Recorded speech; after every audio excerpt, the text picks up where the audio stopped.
Hello everyone, welcome to my YouTube channel Balwinder life. ਅੱਜ ਅਸੀਂ discuss ਕਰਾਂਗੇ ਨਾਇਬ ਤਹਿਸੀਲਦਾਰ ਦੇ ਪੇਪਰ ਬਾਰੇ, ਜਿਹੜਾ ਕਿ 18 ਜੂਨ 2023 ਨੂੰ ਹੋਇਆ ਸੀਗਾ। ਇਹਦੇ ਵਿੱਚ ਜਿੰਨੇ ਵੀ ਮੈਥ ਦੇ ਕੁਐਸਚਨ ਆਏ ਸੀ ਉਹਨਾਂ ਦਾ ਕੰਪਲੀਟ ਐਨਾਲਿਸਿਸ ਕਰਾਂਗੇ। ਸ਼ੁਰੂ ਕਰਨ ਤੋਂ ਪਹਿਲਾਂ ਇਸ ਚੈਨਲ ਵਿੱਚ ਹੋਰ ਕਿਹੜੇ-ਕਿਹੜੇ ਤੁਸੀਂ ਟੌਪਿਕ ਜਾਂ ਕਿਹੜੇ-ਕਿਹੜੇ ਪ੍ਰੀਵੀਅਸ ਈਅਰ ਕੁਐਸਚਨ ਦੇਖ ਸਕਦੇ ਹੋ, ਉਹਦਾ ਮੈਂ ਇੱਥੇ ਥੋੜਾ ਜਿਹਾ ਤੁਹਾਨੂੰ 2-3 ਮਿੰਟ ਦਾ ਇੰਟਰੋਡਕਸ਼ਨ ਜ਼ਰੂਰ ਦਊਂਗਾ। ਉਸ ਤੋਂ ਬਾਅਦ ਆਪਾਂ ਸਟਾਰਟ ਕਰਾਂਗੇ ਪਹਿਲੇ ਕੁਐਸਚਨ ਤੋਂ। ਕਲੀਅਰ? ਸਭ ਤੋਂ ਪਹਿਲਾਂ ਗੱਲ ਕਰਦੇ ਹਾਂ ਫਿਰਦੌਸੀ ਬੈਚ ਬਾਰੇ। ਮੰਨ ਲਓ ਤੁਸੀਂ ਸਟੇਟ ਐਗਜ਼ਾਮ ਜਾਂ ਸੈਂਟਰ ਐਗਜ਼ਾਮ ਜਾਂ ਕੋਈ ਆਰਮੀ ਡਿਫੈਂਸ ਐਗਜ਼ਾਮ ਦੀ ਤਿਆਰੀ ਕਰ ਰਹੇ ਹੋ ਤਾਂ ਤੁਸੀਂ ਫਿਰਦੌਸੀ ਬੈਚ ਨੂੰ ਫੋਲੋ ਕਰ ਸਕਦੇ ਹੋ। ਇਸ ਬੈਚ ਵਿੱਚ ਬੇਸਿਕ, ਫਿਰ ਥੋੜਾ ਜਿਹਾ ਮੋਡੀਫਾਈ ਕੁਐਸਚਨ, ਫਿਰ ਥੋੜੇ ਜਿਹੇ ਸ਼ਾਰਟਕਟ ਟਾਈਪ ਕੁਐਸਚਨ, ਉਹ ਸਾਰੇ ਕੁਐਸਚਨ ਤੁਹਾਨੂੰ ਵਿਦ ਕਰੈਕਟ ਐਕਸਪਲੇਨੇਸ਼ਨ ਤੁਹਾਨੂੰ ਇੱਥੇ ਅਵੇਲੇਬਲ ਨੇ। ਚਾਹੇ ਤੁਸੀਂ ਰੇਸ਼ੋ ਪ੍ਰਪੋਰਸ਼ਨ ਪੜ੍ਹ ਲਓ, ਪਰਸੈਂਟੇਜ ਕਰ ਲਓ, ਪ੍ਰੋਬਲਮ ਨੋਲੇਜ ਕਰ ਲਓ, ਹਰ ਇੱਕ ਟੌਪਿਕ ਇੱਥੇ ਅਵੇਲੇਬਲ ਆ, ਫ੍ਰੀ ਆਫ ਕਾਸਟ ਅਵੇਲੇਬਲ ਆ। ਤੁਹਾਨੂੰ ਇਹ ਟੌਪਿਕ ਕਰਨ ਤੋਂ ਬਾਅਦ ਤੁਹਾਨੂੰ ਕਿਸੇ ਵੀ ਕਿਤਾਬ ਤੋਂ ਪਹਿਲਾਂ, ਇਹ ਟੌਪਿਕ ਕਰਨ ਤੋਂ ਬਾਅਦ ਕਿਸੇ ਵੀ ਕਿਤਾਬ ਨੂੰ ਉਸ ਤੋਂ ਬਾਅਦ ਤੁਸੀਂ ਫੋਲੋ ਕਰੋਗੇ, ਤੁਹਾਡੇ ਸਾਰੇ ਕੁਐਸਚਨ ਉੱਤੇ ਸੋਲਵ ਹੋਣਗੇ। ਬਸ ਇਹ ਹੈ ਕਿ ਇਹਨੂੰ ਕਰਨਾ ਤੁਹਾਡੇ ਲਈ ਲਾਹੇਵੰਦ ਹੋਊਗਾ ਪੇਪਰ ਲਈ। ਕਲੀਅਰ? ਇਸ ਤੋਂ ਇਲਾਵਾ ਅਗਰ ਤੁਸੀਂ ਮੰਨ ਲਓ CAPF ਲਈ ਤਿਆਰੀ ਕਰ ਰਹੇ ਹੋ, ਉਹਦੇ ਕੋਰਸ ਚੱਲ ਰਿਹਾ, ਰੀਜ਼ਨਿੰਗ ਦਾ ਕੋਰਸ ਚੱਲ ਰਿਹਾ ਫ੍ਰੀ, ਪੰਜਾਬ ਦੇ ਪਟਵਾਰੀ ਜਾਂ ਹੋਰ ਪੇਪਰ ਜਿਹੜੇ ਪ੍ਰੀਵੀਅਸ ਈਅਰ ਕੁਐਸਚਨ ਨੇ ਉਹ ਇੱਥੇ ਪ੍ਰੋਵਾਈਡ ਹੋ ਰਹੇ ਨੇ। ਫਿਰ ਮੈਂਸੂਰੇਸ਼ਨ 3D 2D CDS ਲਈ ਤਿਆਰੀ ਕਰਨੀ ਹੈ, DI ਦਾ ਬੇਸਿਕ ਸਿੱਖਣਾ, ਹਾਈਟ ਐਂਡ ਡਿਸਟੈਂਸ ਸਿੱਖਣਾ, ਸਟੈਟਿਕਸ, ਇਹ ਸਾਰੇ ਕੁਐਸਚਨ ਤੁਹਾਨੂੰ ਇੱਥੇ ਅਵੇਲੇਬਲ ਆ। ਸਿਰਫ ਇੱਕ ਵਾਰ ਤੁਸੀਂ ਕੀ ਕਰਨਾ, ਇਸ YouTube ਚੈਨਲ ਦੇ ਪਲੇਲਿਸਟ ਸੈਕਸ਼ਨ ਨੂੰ ਜਾ ਕੇ ਚੈੱਕ ਕਰ ਲੈਣਾ। ਠੀਕ ਹੈ? ਇਸ ਤੋਂ ਇਲਾਵਾ ਹੋਰ ਵੀ ਇੱਥੇ ਹੈਗਾ, ਜਿਵੇਂ ਨੰਬਰ ਸਿਸਟਮ, ਸਰਡ ਇੰਡਾਈਸਿਸ, ਅਲਜੈਬਰਾ, CDS ਦੇ ਪ੍ਰੀਵੀਅਸ ਈਅਰ ਕੁਐਸਚਨ, ਟ੍ਰਿਗਨੋਮੈਟਰੀ। ਠੀਕ ਹੈ? ਇਸ ਤੋਂ ਇਲਾਵਾ ਹੋਰ ਵੀ ਪੰਜਾਬ ਦੇ ਪੇਪਰ ਵੀ ਨੇ।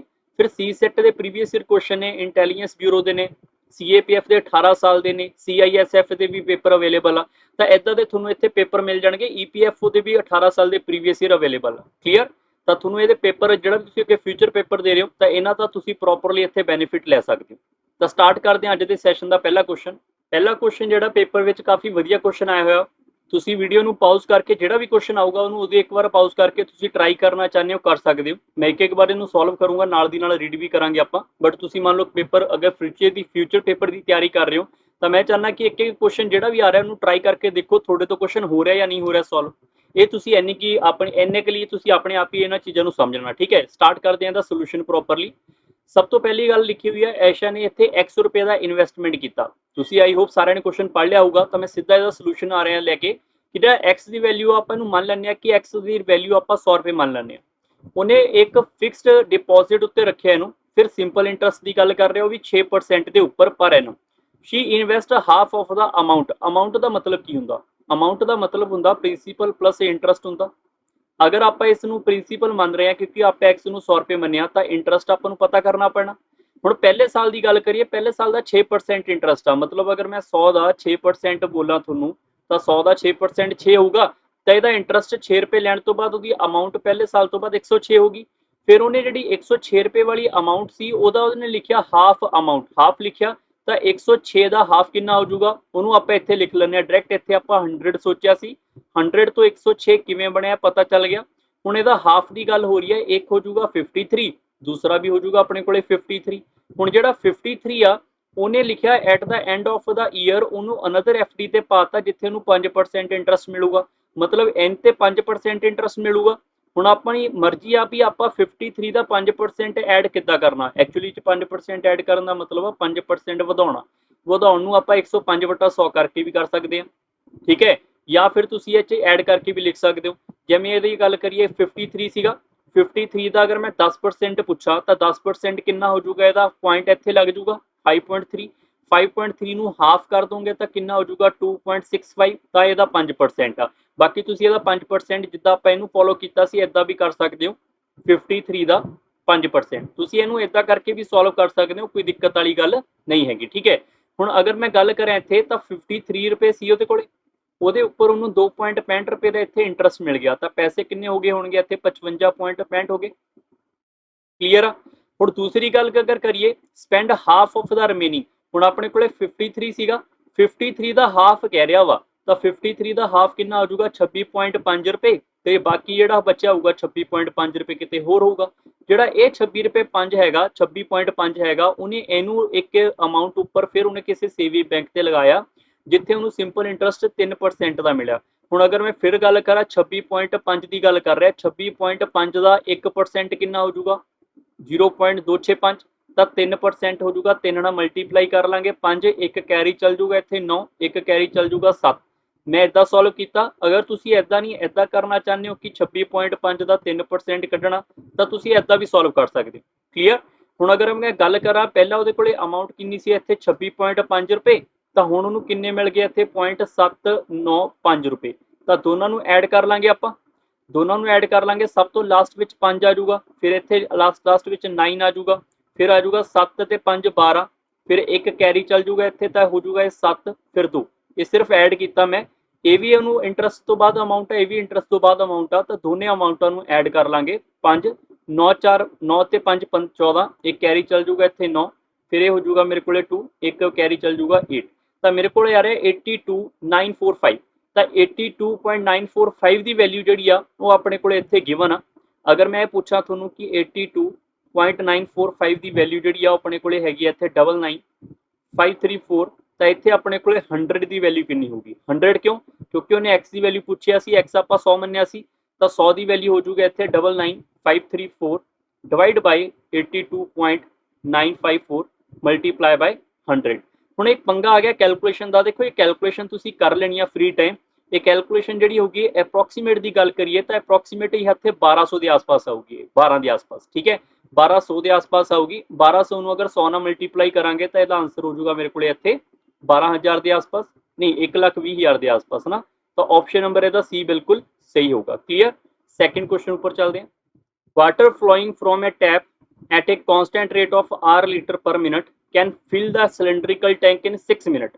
हुण फिर अपना नैक्सट क्वेश्चन आ गया, तो वीडियो पॉज करके तुसीं रीड खुद कर लेना। ठीक है, मैं सीधा सोल्यूशन लैके आ रहा। उन्हें लिखा R लीटर पर मिनट के हिसाब नाल सिलेंड्रिकल टैंक आ 6 मिनट च फिल हो जाता। मैं सिंपल जी गल करा तो 1 मिनट के विच R लीटर फिल करता, यही गल बनी इत्थे। तो फिर वो कहता 6 मिनट में पूरा फिल हो जाता, तो 6 मिनट में कितना फिल हो जाऊगा? 6 मिनट में 6 R लीटर फिल हो जाऊगा, तो टोटल कैपेसिटी उसकी 6 R ही होनी है फिर टैंक की। ठीक है, उस तो अगे लिखा होया एक होल आ जिहदे करके बॉटम तो जिहड़ा टैंक हैगा उहदा इत्थे वाटर फ्लो आउट हो रहा, जिहदा 1/3 हैगा रेट फ्लो इनसाइड, मतलब जिहड़ा पानी आ रहा सीगा उहदा 1/3 पानी बाहर जा रहा। हुण अगर मैं सीधी जी गल करा, जिहड़ा भी अपने कोले 6R लिखिया होगा ना ये वाला, ये 6R अपने कोले 6 मिनट की कहानी है जिहड़ा टोटल टैंक फिल कर रहा। हुण जिहड़ा इसकी कहानी ये लिखिया भी 1/3 पानी बाहर हो रहा, तो 1/3 पानी बाहर हो रहा, तो 2/3 पानी अंदर जाऊगा उहदे। 2/3 पानी नूं आपां इत्थे डिवाइड कर दांगे बस इहदे नाल 2/3 R नाल। इहनूं इत्थे कट करांगे 3, ये 3 नाल 3 चल जूगा उपर, तो आंसर आ जूगा 9 मिनट। ये इहदा क्वेश्चन का सही उत्तर आ। R भी R नाल कट जूगा, बी इहदा सही आंसर आ। हुण कई बार मान लो ये क्वेश्चन किसी बच्चे नूं नहीं पता चलिया कि सर 2/3 आपां क्यों कीता। मान लैंदे इस चीज़ नूं नहीं समझ आया कि यार 2/3 इदां क्यों लिखिया, डायरैक्ट नहीं किया, इहदा कोई बेसिक नहीं है। तो जो इदां दे क्वेश्चन आउणगे टाइम एंड वर्क या पाइप एंड सिस्टम के, मान लो होर भी कोई स्टेटमेंट फ्यूचर च आ जाती है, तो तुसीं उहनूं सॉल्व किद्दां करना। हुण सिंपल जी कहानी एक समझ के देखो, एक मेरे को टैप हैगा जिहड़ा कि 6 मिनट में टैंक नूं फिल करदा, जिहड़ा भी टैंक सीगा उहनूं 6 मिनट में फिल करदा। हुण एक मेरे को उही टैप आ उहदे नाल लीकेज होण लग गई, जिहदे करके 9 मिनट च टैंक फुल होया। हुण जिहने time and pipe and system सीखिया होगा उहनूं पता कि आपां एलसीएम लैंदे आ, ते 6 ते 9 दा एलसीएम 18 आऊगा। 18 नूं 6 नाल डिवाइड करांगे तो इहदी +3 एफिशिएंसी, इहदी +2 एफिशिएंसी। हुण अगर इहदी +3 एफिशिएंसी आ तो यही अपने को इत्थे +2 एफिशिएंसी आ, तो लीकेज वाली -1 करनी पैनी आ, तां ही इत्थे +2 आऊगा। तो मतलब लीकेज वाली -1 एफिशिएंसी का मतलब की होया कि लीकेज जिहड़ा पानी करूगा वो 1 एफिशिएंसी बाहर कटूगा। तो 1 एफिशिएंसी बाहर कटूगा, किहदे चों टोटल किन्नी पहले एंटर हो रही सी 3, तो 3 का लीकेज वाला किन्ना हो गया 1/3 हो रहा, तो उही इन्हां ने इत्थे लिखिया होया। क्लीयर आ। क्वेश्चन नंबर 3 ऊपर चलते हैं। 3rd number question, C is the circle with radius r is greater than 0 then which of the following is true। अगर r आप greater than 0 तो रखना इत्थे, तो r आप कितना रख सकते हैं 0.2 भी रख सकते हैं, r आप इत्थे 0.5 भी रख सकते हैं, फिर r आप इत्थे 1 नंबर भी रख सकते हैं, r आप इत्थे 2 भी रख सकते हैं, 2 तो वड्डे नंबर जिन्ने मर्जी रख सकते हैं। सब तो पहली कंडीशन है circumference of a C can never be equal to its area. Circumference की हुंदा अपने कोले सर्कल का सर्कमफ्रेंस हुंदा 2πr, उन्हें लिखिया कैन नैवर बी इक्वल। मान लो आप इहनूं इक्वल कर लैंदे आ, इक्वल नहीं भी करते तो इत्थे आप लिख लैंदे आ एरिया, एरिया कितना हो जाऊगा πr²। हुण इन्हां दी हमेशा रेशो बना लो, रेशो बना लो, या फिर अगर उन्हें लिखिया ना कैन नैवर बी इक्वल, तुसीं इक्वल कर दो कोई दिक्कत नहीं आ, पाई नाल पाई कट्टिया गया, आर नाल आर कट्टिया गया तो आर अपने कोले की आ रहा 2 के बराबर। मतलब ये होया कि अगर आर आप 2 के बराबर रखांगे तो इहदा सरकमफ्रेंस जिहड़ा उहदे एरिए के बराबर हो जाऊगा तो आर 2 इहदे इक्वल जिहड़ा करन दी गल कर रहे हो अपने कोले पॉसीबल है क्योंकि उन्हें कंडीशन दे रखी है। तो इहदा मतलब कैन नैवर भी नहीं होना चाहिए सीगा, कैन बी होना चाहिए सी। तो इहदा मतलब पहला ऑप्शन की हो गया अपने कोल गलत हो गया। दूसरे ऑप्शन की गल करिए सी, सैकेंड ऑप्शन इत्थे लिख लैंदे आपां the area of a C is definitely greater than its circumference. ਹੁਣ ਜਿਹੜਾ ਆਪਣੇ ਕੋਲੇ ਏਰੀਆ ਕਿੰਨਾ ਹੁੰਦਾ ਸਰਕਲ ਦਾ ਪਾਈ ਆਰ ਸਕੁਅਰ, ਉਹ ਕਹਿੰਦਾ ਗ੍ਰੇਟਰ ਦੈਨ ਹੈਗਾ ਕਿਤੋਂ ਸਰਕਮਫਰੈਂਸ ਤੋਂ। ਸਰਕਮਫਰੈਂਸ ਕਿੰਨਾ ਹੁੰਦਾ 2 ਪਾਈ ਆਰ। ਹੁਣ ਆਪਾਂ ਆਰ ਦੇ ਨਾਲ ਆਰ ਕੱਟ ਲਈਏ, ਪਾਈ ਨਾਲ ਪਾਈ ਕੱਟ ਲਈਏ ਤਾਂ ਆਰ ਆਪਣਾ ਗ੍ਰੇਟਰ ਦੈਨ 2 ਹੋਊਗਾ। ਅਗਰ ਆਪਣਾ ਆਰ ਗ੍ਰੇਟਰ ਦੈਨ 2 ਹੋਊਗਾ ਤਾਂ ਆਪਣੇ ਕੋਲੇ ਇੱਥੇ ਗ੍ਰੇਟਰ ਹੋਊਗਾ, ਬਟ ਆਰ ਤਾਂ ਆਪਾਂ 0.5 0.2 1 ਵੀ ਰੱਖ ਸਕਦੇ ਆ ਨਾ ਇਹਦੇ ਅਕੋਰਡਿੰਗ। ਤਾਂ ਇਹਦਾ ਮਤਲਬ ਇਹ ਤਾਂ ਕੰਡੀਸ਼ਨ ਹੋ ਗਈ ਕਿ ਆਰ ਗ੍ਰੇਟਰ ਦੈਨ 2 ਰੱਖਣਾ ਪੈਣਾ ਤਾਂ ਹੋ ਸਕਦਾ, ਨਹੀਂ ਤਾਂ ਨਹੀਂ ਹੋ ਸਕਦਾ। नहीं हो सकता ना मतलब ये भी अपनी पॉसिबिलिटी लैवल इतने गलत लेके आया। ठीक है, फिर थर्ड ऑप्शन के उपर चल पन्ने। थर्ड ऑप्शन के अंदर the area of a C is definitely greater than its circumference except if R is lesser than 1। मतलब ये होया आर इज लैसर दैन 1 होगा तो यदा एरिया जिहड़ा सरकम एरिया हैगा वो अपने कोले ग्रेटर आऊगा सरकमफ्रेंस दे। आपां हुणी तां चैक कीता इत्थे, आपां हुणी चैक कीता अगर ये सी आप एरिया ग्रेटर करना सरकमफ्रेंस तो आर अपना ग्रेटर दैन 2 होना चाहिए। तो ये ऑप्शन भी गलत हो गया। लास्ट ऑप्शन चलते हैं डी ऑप्शन से C is greater than its circumference area except if R जिहड़ा हैगा अपने कोले आर या तो ये इक्वल होना चाहिए, आर जिहड़ा हैगा 2, या फिर आर जिहड़ा हैगा वो आपां की करिए 2 तो छोटा रखिए। अगर मैं 2 तो छोटा रखूंगा या आर नूं बराबर करूंगा, इनू मैं एक्सेप्ट करदा, इनू मैं इत्थों इग्नोर कर देवां ਤਾਂ ਮੇਰੀ ਪੋਸੀਬਿਲਿਟੀ ਹੈ ਕਿ ਜਿਹੜਾ ਏਰੀਆ ਹੈਗਾ ਜਿਹੜਾ ਕਿ ਪਾਈ ਆਰ ਸਕੁਅਰ ਏਰੀਆ ਹੈਗਾ ਉਹ ਗ੍ਰੇਟਰ ਦੈਨ 2 ਪਾਈ ਆਰ ਹੋ ਸਕਦਾ। ਉਹੀ ਤਾਂ ਆਪਾਂ ਇੱਥੇ ਫਾਈਂਡ ਕੀਤਾ ਸੀ, ਚੈੱਕ ਕਰੋ ਜਰਾ। ਇੱਥੋਂ ਆਪਾਂ ਪਾਈ ਨੂੰ ਕੱਟ ਦਾਂਗੇ, ਆਰ ਨਾਲ ਆਰ ਕੱਟ ਦਾਂਗੇ ਤਾਂ ਆਰ ਅਗਰ ਗ੍ਰੇਟਰ ਦੈਨ 2 ਰੱਖਾਂਗੇ, ਗ੍ਰੇਟਰ ਦੈਨ 2 ਦਾ ਮਤਲਬ ਆ ਕਿ ਇਕੁਅਲ ਵੀ ਨਹੀਂ ਹੋਣਾ ਚਾਹੀਦਾ, 2 ਤੋਂ ਛੋਟਾ ਵੀ ਨਹੀਂ ਹੋਣਾ ਚਾਹੀਦਾ। ਉਹੀ ਤਾਂ ਇੱਥੇ ਲਿਖਿਆ ਹੋਇਆ ਇਹਨਾਂ ਨੇ, ਉਹੀ ਤਾਂ ਲਿਖਿਆ ਹੋਇਆ ਵੀ ਇਹਨੂੰ ਇਗਨੋਰ ਕਰ ਦਿਓ, 2 ਦੇ ਬਰਾਬਰ ਵੀ ਨਾ ਰੱਖੋ, 2 ਤੋਂ ਛੋਟਾ ਵੀ ਨਾ ਰੱਖੋ। ਤਾਂ ਬਾਕੀ ਜਦੋਂ ਆਰ ਆਪਾਂ 2 ਤੋਂ ਵੱਡਾ ਰੱਖਾਂਗੇ ਤਾਂ ਸਰਕਮਫਰੈਂਸ की एरिया की हो जाएगा अपने को ग्रेटर हो जाएगा सरकमफ्रेंस तो मेरे ख्याल डी ऑप्शन ਇਹਦਾ बिल्कुल सही होना चाहिए। क्वेश्चन नंबर 4 पर चलते हैं। A company use rosewood for making chairs. Making chair involve cutting machine and polishing. उत्थे कटिंग भी होंगी है मशीन की, फिनिशिंग भी होंगी है, फिर वो पॉलिशिंग भी होंगी है। ठीक है, वीडियो पॉज करके ट्राई करना कर सकते हो क्वेश्चन। तो उन्हें लिखा cutting led 10% of wastage, finishing led 5% of wastage and subsequent 1% increase in its weight due to the nails. ठीक है, polishing led to 2% increase in its weight finished product। if the total weight of the polished chair is 5 to 8.5 kg then what is the total weight। ਤਾਂ starting वाला total weight कितना होगा। मान लो starting वाला total weight अपने कोले हैगा 100। Imagine कर सकते हैं परसेंटेज करवाए हुए क्वेश्चन आ फिरदौसी बैच सारे ਤੁਹਾਨੂੰ ਉੱਥੇ बस वैल्यू अलग अलग ने। ਉੱਥੇ वोटिंग वाले क्वेश्चन इदां दे करवाए आ या फिर कि यूजी वाले क्वेश्चन होंगे ने, पोस्ट ग्रेजुएशन वाले क्वेश्चन वो भी करवाए हुए ने। ठीक है, इदां दे सारे क्वेश्चन। सब तो पहला उन्हें लिखा 10% ਇਹਦਾ वुड खराब हो गया।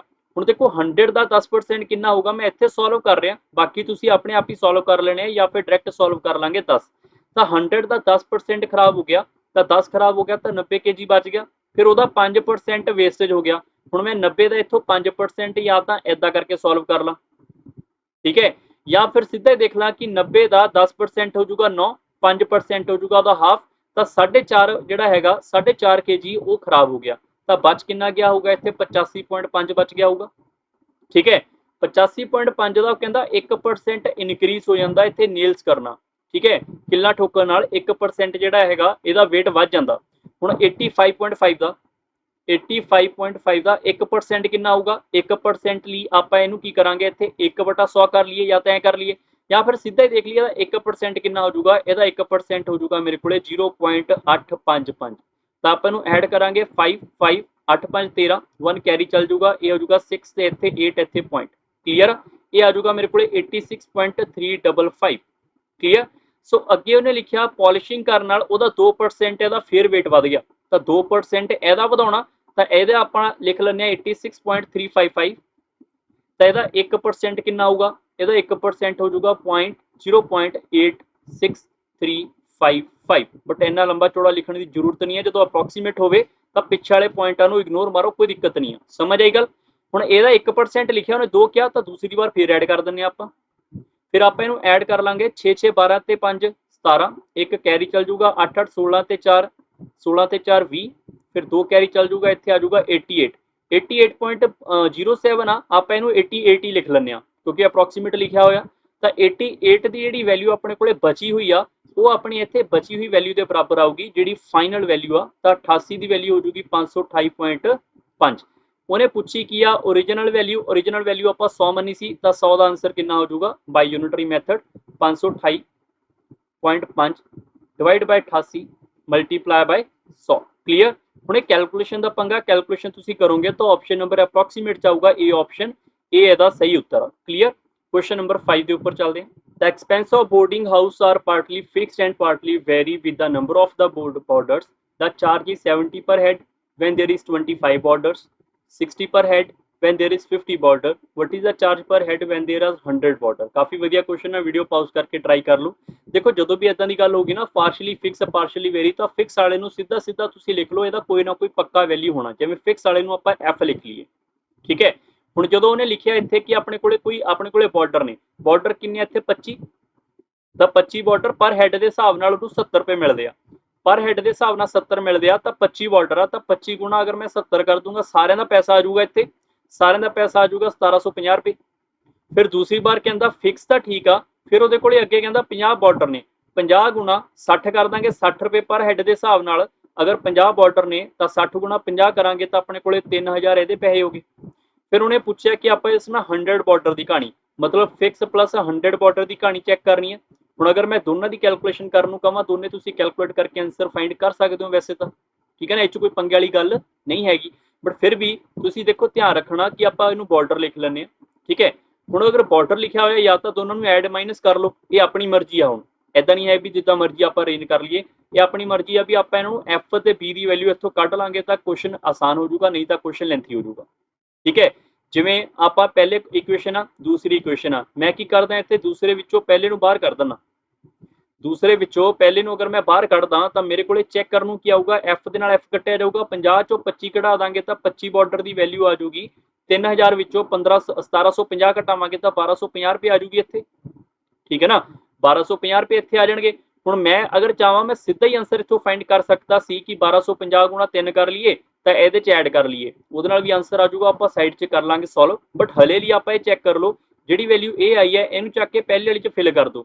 ਪਹਿਲੇ ਵਾਲੀ 'ਚ ਫਿਲ ਕਰਾਂਗੇ ਤਾਂ ਫਿਕਸ ਪਲੱਸ 25 ਬਾਰਡਰ ਨੇ 1250 ਇਜ਼ ਇਕੁਅਲ ਟੂ 1750। ਇੱਥੋਂ ਆਪਾਂ ਫਿਕਸ ਦੀ ਵੈਲਿਊ ਵੀ ਕੱਢ ਲਈ, ਕਿੰਨੀ ਆਈ 500 ਰੁਪਏ। ਹੁਣ ਉਹਨੇ ਪੁੱਛਿਆ ਕੀ ਆ, ਉਹਨੇ ਪੁੱਛਿਆ ਆਪਣੇ ਕੋਲੇ ਫਿਕਸ ਪਲੱਸ 100 ਬਾਰਡਰ ਦੀ ਗੱਲ ਦੱਸੋ।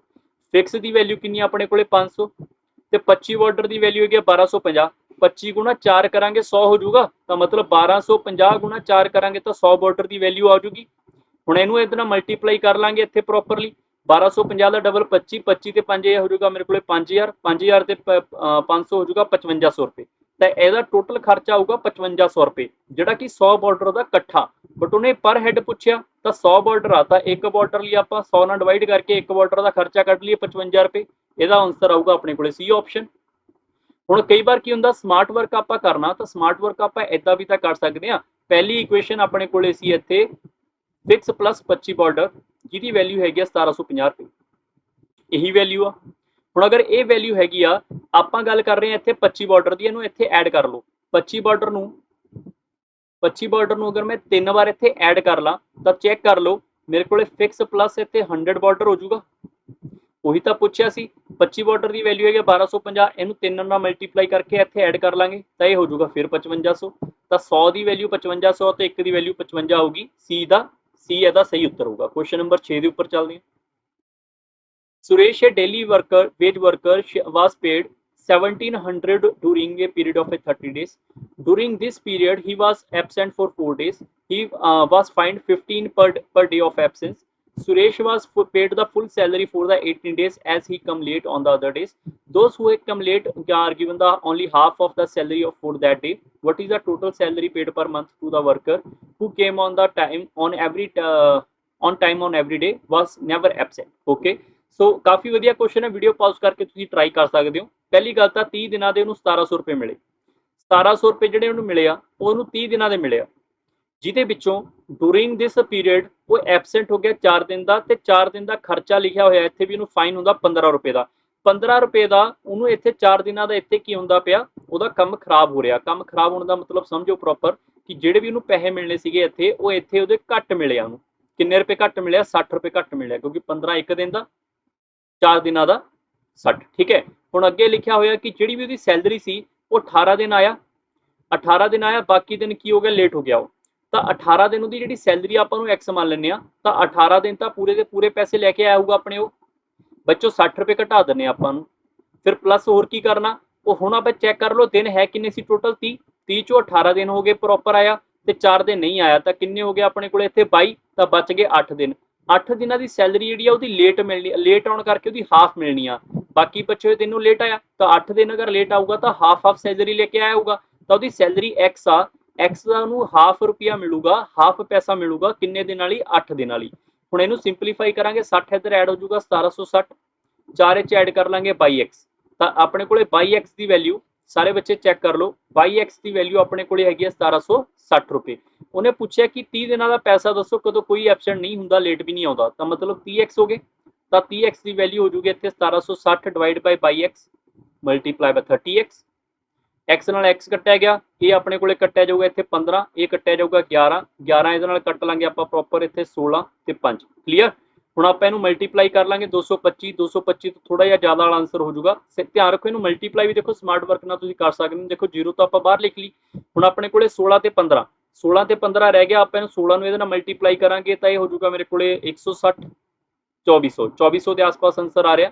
ਤਾਂ ਆਪਸ਼ਨ ਨੰਬਰ ਆਪਣੇ ਕੋਲੇ ਇਹਦਾ ਏ ਹੋ ਜਾਊਗਾ। ਕਲੀਅਰ? ਬਾਕੀ ਇਹਨਾਂ ਕੋਈ ਪੰਗਾ ਨਹੀਂ ਹੈ, ਸਿੰਪਲ ਮਲਟੀਪਲਾਈ ਵੀ ਕਰ ਸਕਦੇ ਆ।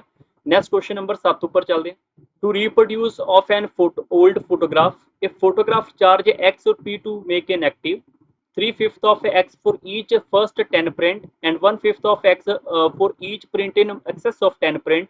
Total 45 rupees is to charge to make a negative and 20 print of from an old photographer.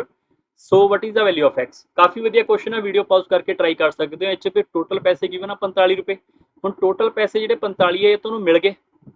ਇਹ ਕਦੋਂ ਮਿਲਿਆ ਉਹਨੂੰ? ਇਹ ਉਦੋਂ ਮਿਲਿਆ ਜਦੋਂ ਉਹਨੇ ਨੈਗੇਟਿਵ ਬਣਾਇਆ। ਤਾਂ ਨੈਗੇਟਿਵ ਕਿੰਨੇ ਰੁਪਏ ਦਾ ਸੀ? 100 ਰੁਪਏ ਦਾ ਸੀਗਾ, 100 ਰੁਪਏ ਦਾ ਨੈਗੇਟਿਵ ਸੀਗਾ, ਤੇ 20 ਪ੍ਰਿੰਟ ਨੇ।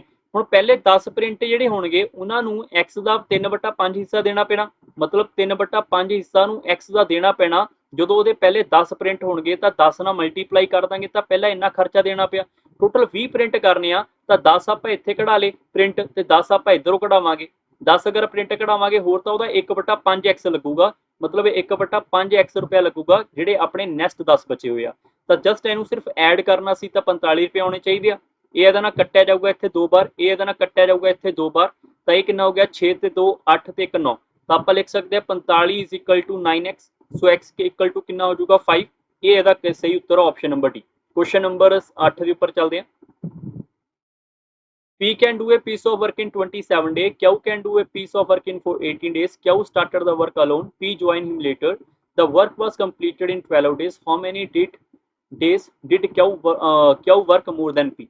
ਸੋ ਕਾਫੀ ਵਧੀਆ ਕੁਐਸਚਨ ਆ, ਫਿਰ ਤੋਂ ਵੀਡੀਓ ਪੌਜ਼ ਕਰਕੇ ਟਰਾਈ ਕਰ ਸਕਦੇ ਹੋ। ਮੰਨ ਲਓ ਅਗਰ ਮੈਂ ਇੱਕ ਕੁਐਸਚਨ ਦੀ ਗੱਲ ਕਰਾਂ ਟਾਈਮ ਐਂਡ ਵਰਕ, ਜਾਂ ਫਿਰ ਜਿਹੜੇ ਆਪਾਂ ਹੁਣੀ ਕੁਐਸਚਨ ਡਿਸਕਸ ਕਰੇ ਆ ਪਰਸੈਂਟੇਜ ਵਾਲੇ, ਇਦਾਂ ਦੇ ਕੁਐਸਚਨ ਤੁਹਾਨੂੰ ਸਾਰੇ ਫਿਰਦੌਸੀ ਬੈਚ ਬਹੁਤ ਵਧੀਆ ਤਰੀਕੇ ਨਾਲ ਕਰਵਾਏ ਹੋਏ ਆ। ਠੀਕ ਹੈ, ਤੁਹਾਡਾ ਜ਼ਿਆਦਾ ਟਾਈਮ ਵੀ ਨਹੀਂ ਲੱਗੂਗਾ। ਟਾਈਮ ਐਂਡ ਵਰਕ ਹੋ ਗਿਆ, ਪਾਈਪ ਐਂਡ ਸਿਸਟਮ ਹੋ ਗਿਆ, ਚੇਨ ਰੂਲ ਹੋ ਗਿਆ। ਟੋਟਲ 6 ਘੰਟੇ ਜਾਂ 7 ਘੰਟੇ ਦੀ ਵੀਡੀਓ ਹੋਣੀ ਆ ਤਿੰਨੇ ਟੌਪਿਕ ਮਿਲਾ ਕੇ। ਅਗਰ ਤੁਸੀਂ ਲਗਾ ਲੈਂਦੇ ਹੋ ਟਾਈਮ ਐਂਡ ਵਰਕ ਦੇ ਸਾਰੇ ਕੁਐਸਚਨ ਤੁਹਾਡੇ ਆਰਾਮ ਨਾਲ ਹੋ ਜਾਣੇ ਸੋਲਵ। ਠੀਕ ਹੈ, ਤਾਂ ਫਿਰਦੌਸੀ ਬੈਚ ਰეკਮੈਂਡ ਕਰ ਰਿਹਾ, ਉਹਨੂੰ ਫੋਲੋ ਕਰ ਲਿਓ ਜਦੋਂ ਵੀ ਤੁਹਾਡਾ ਟਾਈਮ ਲੱਗੂਗਾ।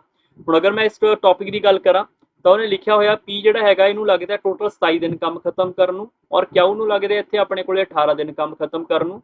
ਸਭ ਤੋਂ ਪਹਿਲਾਂ ਦੋਨਾਂ ਦਾ LCM 54, 54 ਨੂੰ 27 ਨਾਲ ਡਿਵਾਈਡ ਕਰਾਂਗੇ 2 ਐਫੀਸ਼ੀਐਂਸੀ, 18 ਨਾਲ ਡਿਵਾਈਡ ਕਰਾਂਗੇ 3 ਐਫੀਸ਼ੀਐਂਸੀ। ਹੁਣ ਇਹ time and work the rule ਆ, ਇੰਨਾ ਕੁ ਤੁਹਾਨੂੰ ਸਮਝ ਆਉਣਾ ਚਾਹੀਦਾ ਕਿਉਂਕਿ ਇਹ time and work the basic ਆ। ਠੀਕ ਹੈ, ਹੁਣ ਲਿਖਿਆ ਹੋਇਆ Q ਸਟਾਰਟਡ ਦਾ ਵਰਕ ਅਲੋਨ, Q ਨੇ ਇਕੱਲੇ ਨੇ ਕੰਮ ਸ਼ੁਰੂ ਕੀਤਾ, P ਉਸ ਤੋਂ ਬਾਅਦ ਆਇਆ, ਮਤਲਬ Q ਨੇ ਇਕੱਲੇ ਨੇ ਥੋੜਾ ਕੰਮ ਕੀਤਾ, ਉਸ ਤੋਂ ਬਾਅਦ ਜਿਹੜਾ ਹੈਗਾ P ਆਇਆ ਤੇ ਉਹਨਾਂ ਦੋਨਾਂ ਨੇ ਮਿਲ ਕੇ ਕੰਮ ਖਤਮ ਕੀਤਾ। ਦੋਨਾਂ ਨੇ ਜਦੋਂ ਕੰਮ ਖਤਮ ਕੀਤਾ ਇੱਥੇ ਮਿਲ ਕੇ 12 ਦਿਨਾਂ 'ਚ ਕੰਮ ਖਤਮ ਹੋ ਗਿਆ। ਮਤਲਬ ਇੱਥੇ ਤੇ ਇੱਥੇ ਵਾਲੇ ਦਿਨ ਨੂੰ ਮਿਲਾਵਾਂਗੇ ਤਾਂ 12 ਦਿਨ ਆਪਣੇ ਕੋਲੇ ਆ ਜਾਣੇ ਚਾਹੀਦੇ ਆ। ਤੇ ਇਹਦਾ ਮਤਲਬ ਇਹ ਹੋ ਗਿਆ ਕਿ Q ਨੇ ਤਾਂ ਟੋਟਲ 12 ਦਿਨ ਕੰਮ ਕੀਤਾ ਕਿਉਂਕਿ ਸ਼ੁਰੂ ਤੋਂ ਲੈ ਕੇ ਐਂਡ ਤੱਕ ਲੱਗਿਆ ਹੋਇਆ ਉਹ। ਤਾਂ ਹੁਣ Q ਦੀ ਐਫੀਸ਼ੀਐਂਸੀ ਇੱਥੇ 3 ਆ, ਤਾਂ ਕਿਊ ਦੀ ਐਫੀਸ਼ੀਐਂਸੀ 3 ਆ ਤਾਂ ਇਹਨੇ 12 ਦਿਨ ਕੰਮ ਕੀਤਾ ਤਾਂ 36 ਕੰਮ ਤਾਂ ਇਹਨੇ ਇਕੱਲੇ ਨਹੀਂ ਕੀਤਾ ਹੋਊਗਾ। ਤਾਂ 54 ਚੋਂ ਅਗਰ 36 ਕੰਮ ਇਹਨੇ ਇਕੱਲੇ ਨੇ ਕਰ ਲਿਆ ਤਾਂ ਬਾਕੀ ਰਿਮੇਨਿੰਗ ਕੌਣ ਕਰਕੇ ਗਿਆ ਹੋਊਗਾ? ਰਿਮੇਨਿੰਗ ਪੀ ਵੀ ਤਾਂ ਕੁਝ ਕੰਮ ਕਰਕੇ ਗਿਆ ਇੱਥੇ। ਤਾਂ ਪੀ ਨੇ ਜਿਹੜਾ ਬਾਕੀ 54 ਚੋਂ 36 ਨੂੰ ਮਾਈਨਸ ਕਰਾਂਗੇ ਤਾਂ ਰਿਮੇਨਿੰਗ 18 ਹੋ ਗਿਆ। 18 ਕੰਮ ਇੱਥੇ ਪੀ ਨੇ ਇਕੱਲੇ ਨੇ ਕੀਤਾ ਤਾਂ ਪੀ ਦੀ ਐਫੀਸ਼ੀਐਂਸੀ ਕਿੰਨੀ ਆ? 2। ਤਾਂ 2 ਦੇ ਹਿਸਾਬ ਨਾਲ ਕੰਮ ਕੀਤਾ ਹੋਊਗਾ ਤਾਂ ਪੀ ਨੇ ਇੱਥੇ 9 ਦਿਨ ਕੰਮ ਕੀਤਾ ਹੋਊਗਾ। ਇਹਦਾ ਮਤਲਬ ਇਹ ਹੋਇਆ ਕਿ ਕਿਊ ਪੀ ਨੇ ਮਿਲ ਕੇ 9 ਦਿਨ ਕੰਮ ਕੀਤਾ, ਇਹਨੇ 3 ਦਿਨ ਕੀਤਾ ਹੋਣਾ, ਫਿਰ ਤਾਂ ਹੀ 12 ਦਿਨਾਂ 'ਚ ਕੰਮ ਖਤਮ ਹੋਇਆ। ਬਟ ਉਹਨੇ ਇਹ ਨਹੀਂ ਪੁੱਛਿਆ, ਉਹਨੇ ਇਹ ਪੁੱਛਿਆ ਕਿ ਇਹ ਦੱਸੋ ਕਿਊ ਨੇ ਕਿੰਨੇ ਦਿਨ ਜ਼ਿਆਦਾ ਕੰਮ ਕੀਤਾ ਪੀ ਤੋਂ। ਹੁਣ ਸਿੰਪਲ ਜੀ ਕਹਾਣੀ ਆ, ਕਿਊ ਨੇ ਤਾਂ ਸ਼ੁਰੂ ਤੋਂ ਲੈ ਕੇ ਐਂਡ ਤੱਕ 12 ਦੇ 12 ਦਿਨ ਕੰਮ ਕੀਤਾ, ਜਿਹੜਾ ਪੀ ਹੈਗਾ ਉਹਨੇ ਸਿਰਫ 9 ਦਿਨ ਕੰਮ ਕੀਤਾ। ਤਾਂ ਕਿਊ ਨੇ ਪੀ ਤੋਂ ਕਿੰਨੇ ਦਿਨ ਜ਼ਿਆਦਾ ਕੰਮ ਕੀਤਾ? 3 ਦਿਨ। ਇਸ ਦਾ ਸਹੀ ਉੱਤਰ ਕੀ ਹੋ ਜਾਊਗਾ? ਆਪਸ਼ਨ ਨੰਬਰ ਏ। ਕੁਐਸਚਨ ਨੰਬਰ 9 ਦੇ ਉੱਪਰ ਚੱਲਦੇ ਹਾਂ। Aman run at a speed of 50 meter per minute. Mohit follow him after an interval of a 5 minutes and the run at a speed of 60 meter per minute. Mohit the dog run at a speed of 70 meter per minute. Start along with Mohit. The dog reach Aman and then come to back to Mohit and continue to do the so till the Mohit reach the Aman. Okay.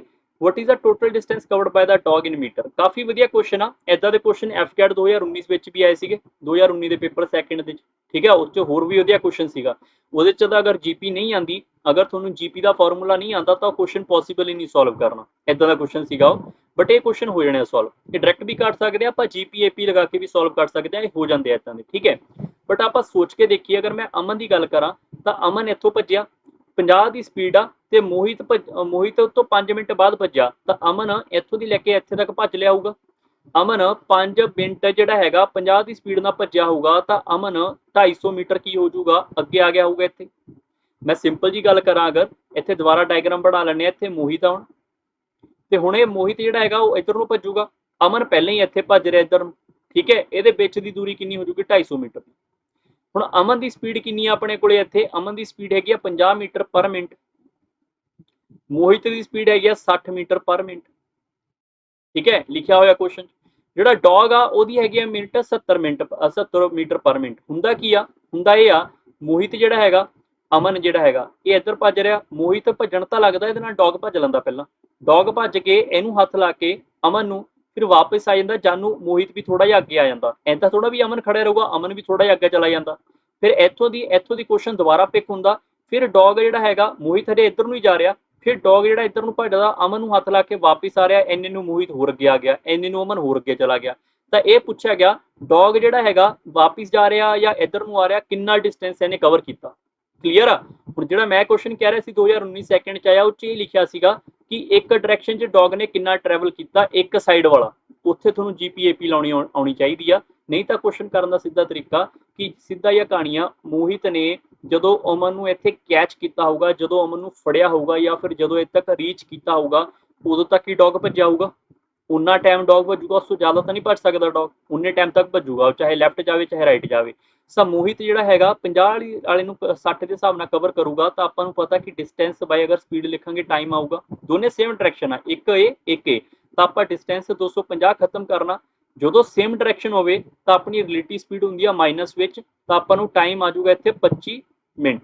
ਗੱਲ clear ਹੋ ਗਈ ਸਾਰਿਆਂ ਨੂੰ? ਮਤਲਬ 25 minute ਬਾਅਦ ਜਿਹੜਾ ਹੈਗਾ ਮੋਹਿਤ ਨੇ ਅਮਨ ਨੂੰ ਫੜ ਲੈਣਾ। ਇਹਦਾ ਮਤਲਬ ਇਹ ਹੋਇਆ ਕਿ 25 ਮਿੰਟ ਜਿਹੜਾ ਹੈਗਾ ਡੌਗ ਭੱਜੂਗਾ ਲੈਫਟ ਰਾਈਟ। ਤਾਂ ਡੌਗ ਦੀ ਸਪੀਡ ਕਿੰਨੀ ਆ ਆਪਣੇ ਕੋਲੇ? ਡੌਗ ਦੀ ਸਪੀਡ ਹੈਗੀ 70 ਮੀਟਰ ਪਰ ਮਿੰਟ, ਤਾਂ ਭੱਜੂ ਕਿੰਨਾ ਮਿੰਟ ਇਹ? 25 ਮੀਟਰ। ਤਾਂ ਸਿੱਧਾ 25 ਮਿੰਟ ਨੇ ਇੱਥੇ ਕੈਲਕੂਲੇਸ਼ਨ ਕਰਾਂਗੇ, ਮਿੰਟ ਨਾਲ ਮਿੰਟ ਕੱਟਿਆ ਜਾਊਗਾ, 7 ਨੂੰ 25 ਨਾਲ ਮਲਟੀਪਲਾਈ ਕਰਾਂਗੇ, 1750 ਆਂਸਰ ਆਣਾ ਚਾਹੀਦਾ। ਆਪਸ਼ਨ ਨੰਬਰ ਇਹਦਾ ਡੀ ਬਿਲਕੁਲ ਸਹੀ ਆ। ਕਲੀਅਰ ਹੋ ਗਿਆ? ਨੈਕਸਟ ਕੁਐਸਚਨ ਉੱਪਰ ਚੱਲਦੇ ਹਾਂ 10 ਉੱਪਰ। 10 ਨੰਬਰ ਕੁਐਸਚਨ ਕਾਫੀ ਵਧੀਆ ਕੁਐਸਚਨ ਪੁੱਛੇ ਗਏ ਆ ਡੀਆਈ ਤੋਂ। टीआई ਦੇ ਕੁਐਸਚਨ 70 ਤੋਂ ਲੈ ਕੇ 72 ਤੱਕ 3 ਕੁਐਸਚਨ ਪੁੱਛੇ ਗਏ ਸੀ ਏਸੀ ਡਾਟਾ ਦੇ ਉੱਪਰ, ਔਰ ਇਹ 2018 ਤੋਂ ਲੈ ਕੇ 2020 ਤੱਕ ਦਾ ਡਾਟਾ ਅਵੇਲੇਬਲ ਆ। ਮਤਲਬ ਇਹ 2018 ਦਾ ਫਿਰ 2019 2020 ਤੱਕ ਦਾ ਡਾਟਾ ਅਵੇਲੇਬਲ ਆ। ਤਾਂ ਉਹਨੇ ਪੁੱਛਿਆ ਸਭ ਤੋਂ ਜ਼ਿਆਦਾ ਰੇਟ ਆਫ ਇਨਕਰੀਜ਼ ਦਾ ਮਤਲਬ ਹੁੰਦਾ ਜਿਹਦੀ ਸਭ ਤੋਂ ਜ਼ਿਆਦਾ ਪਰਸੈਂਟੇਜ ਆਈ ਹੈ ਉਹ ਆਪਣਾ ਆਂਸਰ ਆ। ਬਟ ਇਹ ਤੋਂ ਸਭ ਤੋਂ ਜ਼ਿਆਦਾ ਨਹੀਂ ਪੁੱਛਿਆ, ਉਹਨੇ ਸੈਕਿੰਡ ਹਾਈਐਸਟ ਪੁੱਛਿਆ ਹੋਇਆ। ਠੀਕ ਹੈ, ਹੁਣ ਅਗਰ ਮੈਂ ਗੱਲ ਕਰਾਂ ਸਿਰਫ ਇੱਥੇ ਨਾਰਥ ਵਾਲਿਆਂ ਦੀ, ਤਾਂ ਨਾਰਥ ਵਾਲੇ ਜਿਹੜੇ ਨੇ 4.5 ਨੇ, 2018 ਚ 4.5 ਨੇ, ਇਹ ਆਪਣੇ ਕੋਲੇ ਹੋ ਗਿਆ ਇੱਥੇ 12.5। ਵੈਸੇ ਤਾਂ ਇੰਕਰੀਮੈਂਟ ਆਪਣਾ ਕਿੱਦਾਂ ਹੁੰਦਾ? ਵੈਸੇ ਇੰਕਰੀਮੈਂਟ ਹੁੰਦਾ ਕਿ 4.5 ਸੀਗਾ 12.5 ਹੋ ਗਿਆ, ਤਾਂ ਕਿੰਨਾ ਇੰਕਰੀਮੈਂਟ ਹੋ ਗਿਆ ਇੱਥੋਂ? 8 ਦਾ ਇੰਕਰੀਮੈਂਟ ਹੋ ਗਿਆ। ਕਿਹਦੇ ਉੱਤੇ? 4.5 ਉੱਪਰ। ਮਲਟੀਪਲਾਈ ਬਾय 100 ਕਰਕੇ ਆਪਾਂ ਪਰਸੈਂਟੇਜ ਕੱਢਦੇ ਹੁੰਦੇ ਹਾਂ। ਬਟ ਆਪਾਂ ਚੈੱਕ ਕਰੀਏ ਤਾਂ 4.5 ਆ, 4.5 ਦਾ ਜਿਹੜਾ ਡਬਲ ਕਰਦੇ ਹਾਂ ਆਪਾਂ, ਡਬਲ 9 ਹੁੰਦਾ, ਤਾਂ ਇਹ 9 ਤੋਂ ਥੋੜਾ ਜਿਹਾ ਥੱਲੇ ਆ, ਤਾਂ ਆਪਾਂ ਇਦਾਂ ਕਹਿ ਸਕਦੇ ਹਾਂ ਕਿ ਇਹ 200% ਤੋਂ 200% ਤੋਂ ਕੀ ਹੋ ਜਾਊਗਾ, ਥੱਲੇ ਹੋਊਗਾ। ਗੱਲ ਸਮਝ ਆ ਰਹੀ ਹੈ? 200% ਤੋਂ ਥੋੜਾ ਜਿਹਾ ਥੱਲੇ ਹੋਊਗਾ। ਫਿਰ ਅਗਰ ਮੈਂ ਸੈਕਿੰਡ ਆਪਸ਼ਨ ਦੀ ਗੱਲ ਕਰਾਂ ਈ ਦੀ, ਈਸਟ ਵਾਲਿਆਂ ਦੀ, ਇਹ 6 ਤੋਂ ਲੈ ਕੇ ਇੱਥੇ 15 ਤੱਕ ਚਲਾ ਗਿਆ।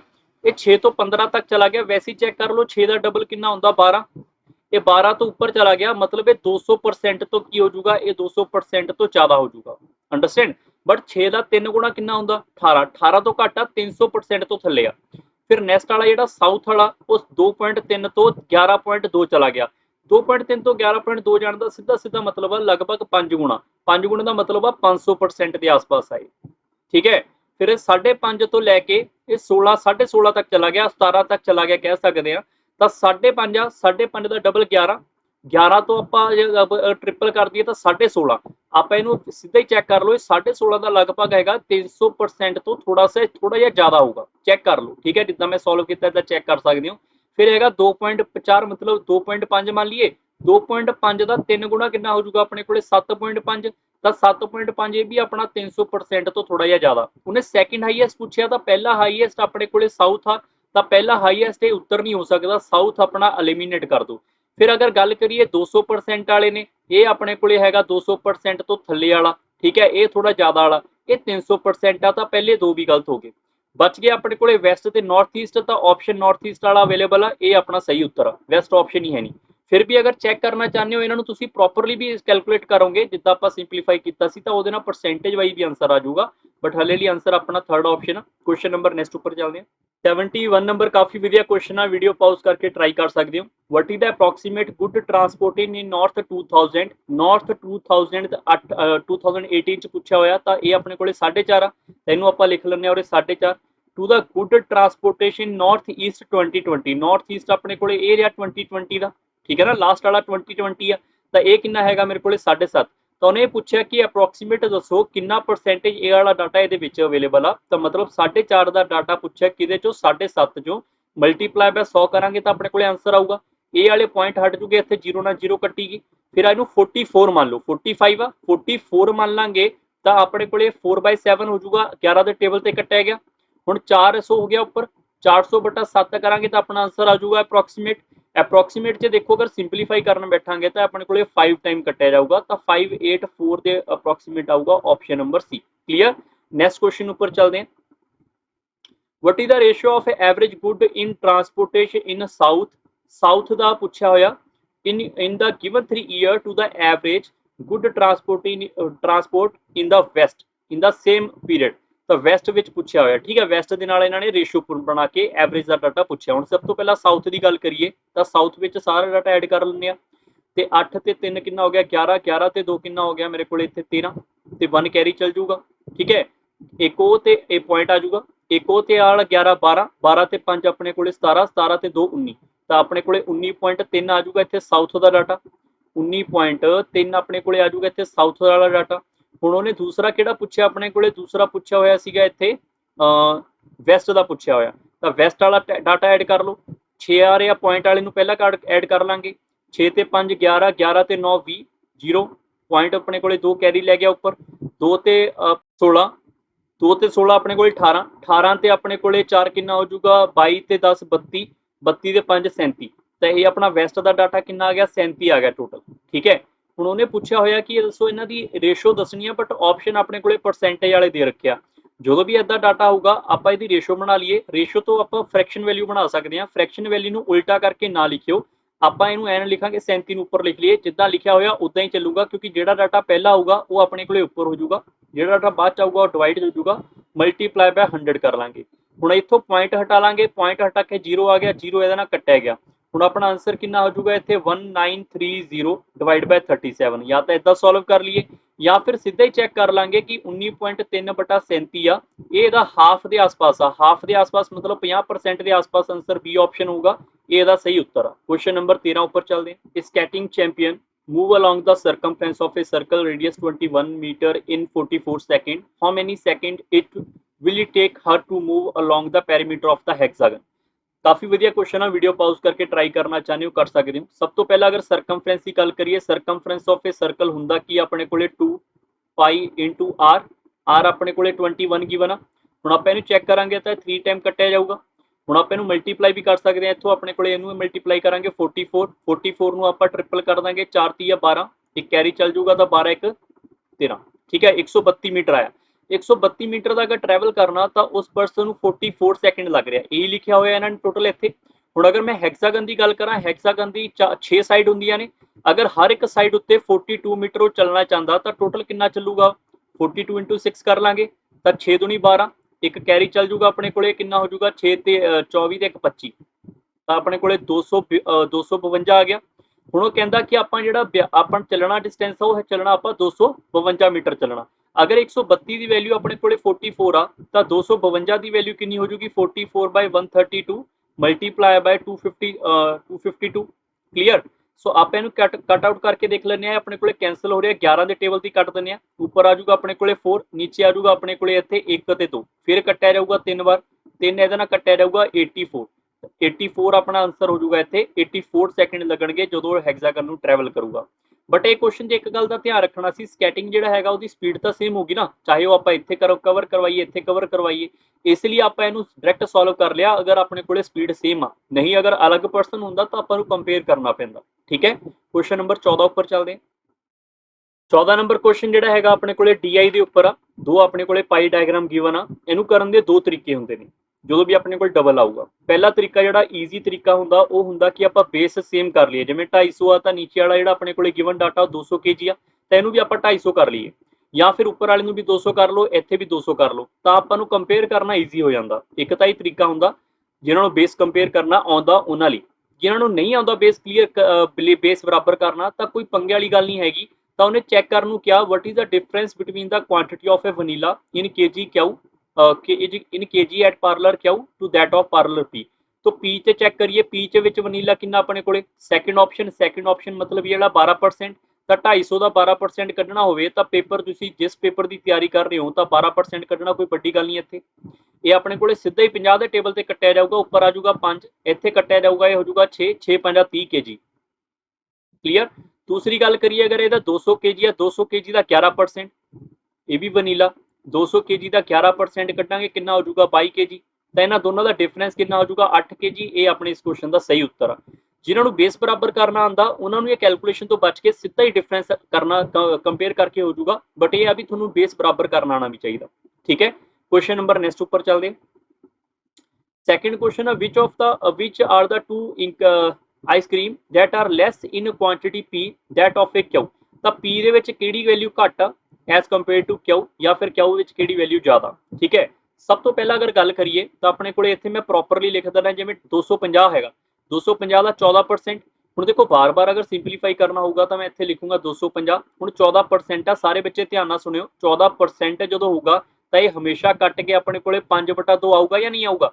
ਤਾਂ ਮੈਂ ਜਿਹੜੀ ਵੈਲਿਊ ਲਿਖ ਰਿਹਾ, ਮੰਨ ਲਓ ਚਾਕਲੇਟ ਆ, ਚਾਕਲੇਟ ਦਾ ਕਿੰਨਾ ਹੈਗਾ 14%, ਤਾਂ ਮੈਂ ਸਿੱਧਾ 14 ਨੂੰ 5/2 ਕਰੀ ਜਾਵਾਂ, ਕਿਉਂਕਿ ਬਾਰ-ਬਾਰ 250/100 ਹੋਊਗਾ ਇੱਥੇ। ਹੁਣ ਇੱਥੇ ਆਪਾਂ ਕੱਟ ਕਰਾਂਗੇ 7 ਆ ਜਾਊਗਾ, 7 5 35 kg। ਸਮਝ ਆਇਆ? ਨਹੀਂ ਆਇਆ ਤਾਂ ਇਹਨੂੰ ਸੋਲਵ ਕਰ ਲਓ, ਕੋਈ ਦਿੱਕਤ ਨਹੀਂ ਹੈ। ਠੀਕ ਹੈ, ਦੂਸਰਾ ਹੈਗਾ 12%, 12 ਨੂੰ ਅਗਰ ਮੈਂ ਪਹਿਲਾਂ 5 ਨਾਲ ਮਲਟੀਪਲਾਈ ਕਰ ਲਾਂਗੇ, 60 ਦਾ ਹਾਫ ਕਰ ਲਾਂਗੇ 30, ਤਾਂ ਇਹਦਾ 30 kg ਆਇਆ ਹੋਊਗਾ। 15 ਆ ਗਿਆ, 15 ਦਾ ਪਹਿਲਾਂ 5 ਗੁਣਾ ਕਰਾਂਗੇ 75, 75 ਦਾ ਹਾਫ ਕਰ ਲਾਂਗੇ ਤੇ ਹੋ ਜਾਊਗਾ 37.5।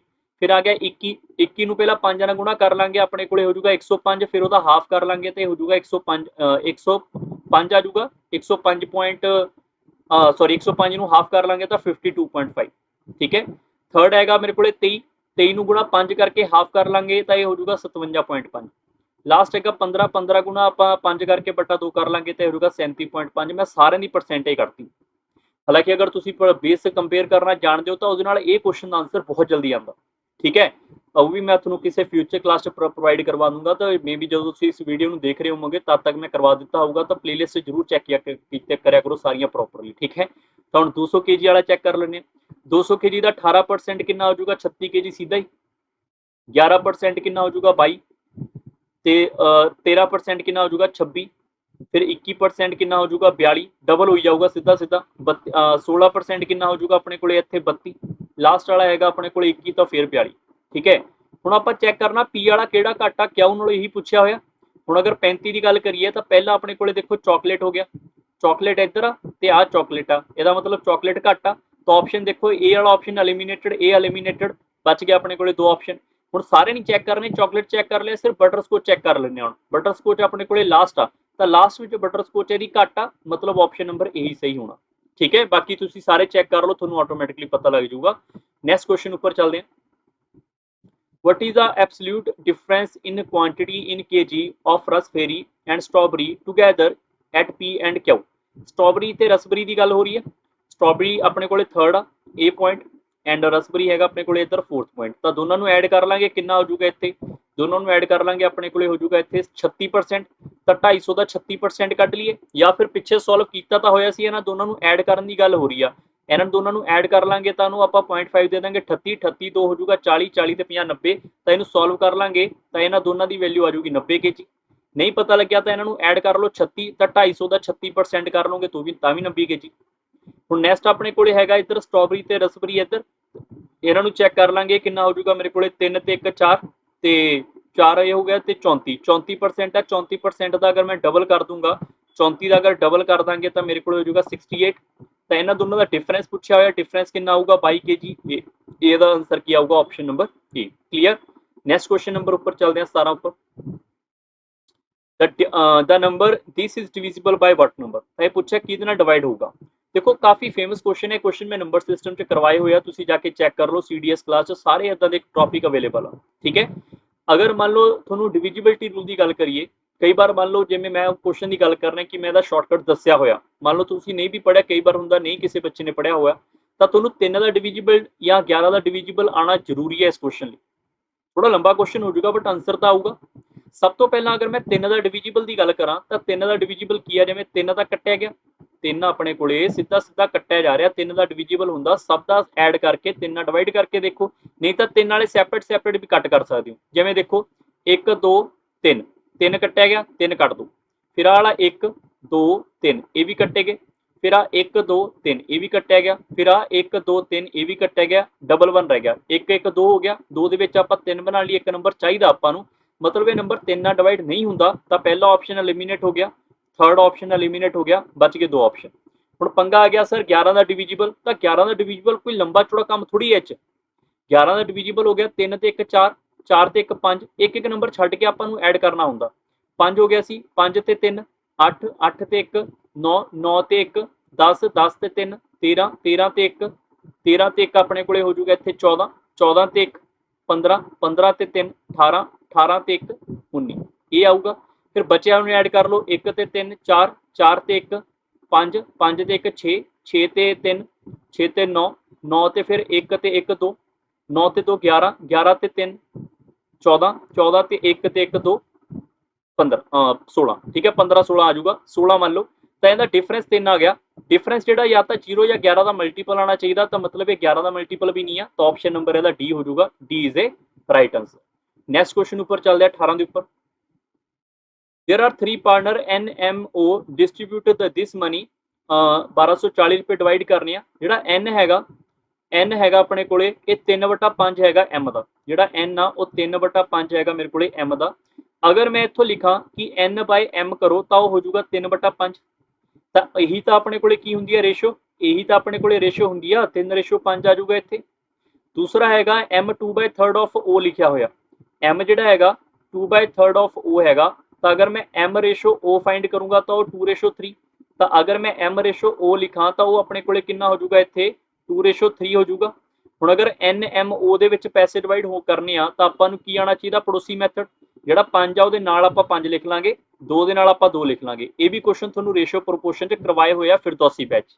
हुण इन्हां नूं मल्टीप्लाई किया जाऊगा, ये हो जाऊगा 6, ये हो जाऊगा 10, ये हो जाऊगा 15, इन्हां दी कंबाइन एफिशिएंसी कंबाइन रेशो तो बाद आपां चैक करांगे कितना हो गया 25 ते 6 31, 25 ते 6 31, तो 31 अपने कोले गिवन आ 31 की वैल्यू अपने कोले टोटल कितनी गिवन है 1240, तो आपां 1 की वैल्यू कड्डांगे, 1 की वैल्यू अपने कोले 40 आ जूगी, तो उन्हें N की वैल्यू पूछा तो N अपने कोले ए रहा, मतलब 6 नंबर आ, तो 6 नंबर की वैल्यू कितनी हो जूगी इत्थे 40 गुणा 6 कर लांगे 240। ऑप्शन नंबर ए अपना बिल्कुल सही है। क्वेश्चन नंबर 19 के उपर चलते हैं। 19 नंबर क्वेश्चन काफ़ी वधिया क्वेश्चन है, क्वेश्चन तुहानूं CSET मैं इदां दे क्वेश्चन पहले भी करवाया होया एक, ਉਹਦੇ ਵਿੱਚ भी सिमिलर टाइप का क्वेश्चन ही सीगा, बस इनू एक बार रीड करना है, तो जिमें जिमें बोलिया गया उदा उदा आपां लिखना है। ठीक है, सब तो पहला अगर मैं गल करा एक्स वाई की, तो X Y play shooting in blue bulls eye, X play 7 turn and Y 5। तो मतलब ये होया कि अगर एक्स इत्थे अपने कोले 7 टर्न लऊगा तो वाई अपने कोले 5 टर्न लऊगा। इन्होंने इसकी कंडीशन दे रखी है, क्लीयर।